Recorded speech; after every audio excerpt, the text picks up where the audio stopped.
Hey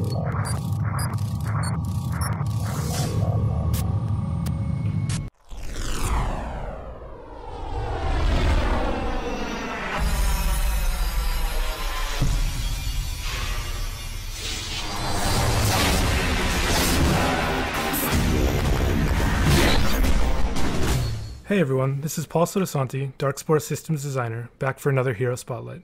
For this one I'll be focusing on Andromeda, the Gravitic Warmaster. Andromeda is a Tempest class hero, which means that she focuses on range attacks and devastating area effect abilities. Andromeda's basic attack is called Force Pulse. She launches a ranged projectile that hits a single enemy and knocks them back several feet. The knockback only works once every 10 seconds against each individual enemy, so it must be used strategically to keep enemies at a distance and interrupt abilities that are channeled or have a long cast time. Andromeda's first special ability is called Gravity Storm.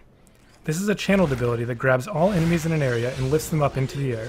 At the end of the channel, Andromeda brings her staff downward and slams them into the ground, dealing heavy damage. This can be used most effectively in multiplayer, as friends can attack the enemies while they are immobilized by the Gravity Storm. Andromeda's second ability is called a Variant ability.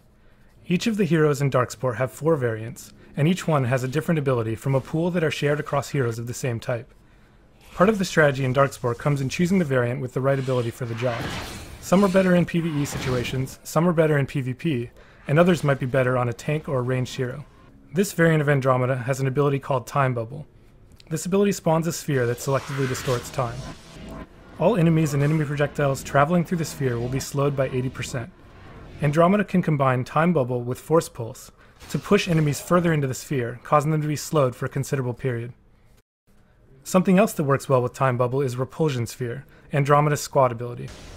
This ability emits a strong gravity pulse in a sphere surrounding Andromeda. All enemies in the area will be knocked back, and all enemy projectiles caught in the blast will be redirected away. If Andromeda is surrounded by ranged enemies, she can use Time Bubble, and then she can use Repulsion Sphere, redirecting all the projectiles outward and hitting the enemies who originally fired them. Thanks for listening to this Hero Spotlight. I enjoyed telling you all about Andromeda, and keep checking back for more.